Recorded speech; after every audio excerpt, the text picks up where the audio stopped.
আমি গত কয়েকদিন আগে সোনাঝুরি লতা বা পাইরোস্টেজিয়া ভ্যানোস্তা নিয়ে কথা বলেছি। ওখানে অনেকেই এসে কমেন্ট করেছেন, এর নামকরণ করেছেন কবিগুরু রবীন্দ্রনাথ ঠাকুর এবং এর নাম হচ্ছে সোনাঝুরি। আসলে এই তত্ত্বটি ভুল। কারণ হচ্ছে কবিগুরু যে সোনাঝুরির নাম করেছিলেন সেটা হচ্ছে বৃক্ষ, যাকে বলা হয় একাইশা অউরিকুলিফর্মিস, যেটাকে একাশিয়া বলি আমরা বা আকাশমণি বলি। কিন্তু এইটা হচ্ছে সোনাঝুরি লতা। এই উদ্ভিদের নামটা যখন আপনি সোনাঝুরি বলবেন তখন কবিগুরুর নামকরণকৃত একাশিয়া গাছের নাম হয়ে যাবে।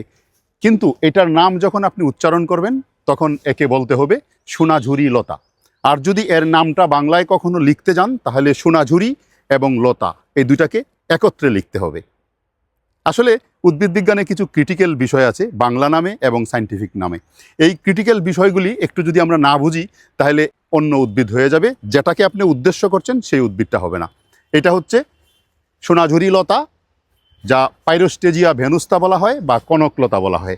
এর নামকরণ কবিগুরু করেন নাই। কবিগুরু নামকরণ করেছিলেন একাশিয়া গাছের নাম, যার বৈজ্ঞানিক নাম হলো একাইশা অউরিকুলিফর্মিস। আসলে বিষয়টি নিশ্চয়ই আপনারা বুঝতে পারছেন। এই যে সমস্যাটা, এই যে একটা গোলমেলে অবস্থা, আশা করি এই ভিডিও থেকে আপনারা ক্লিয়ার হতে পারবেন।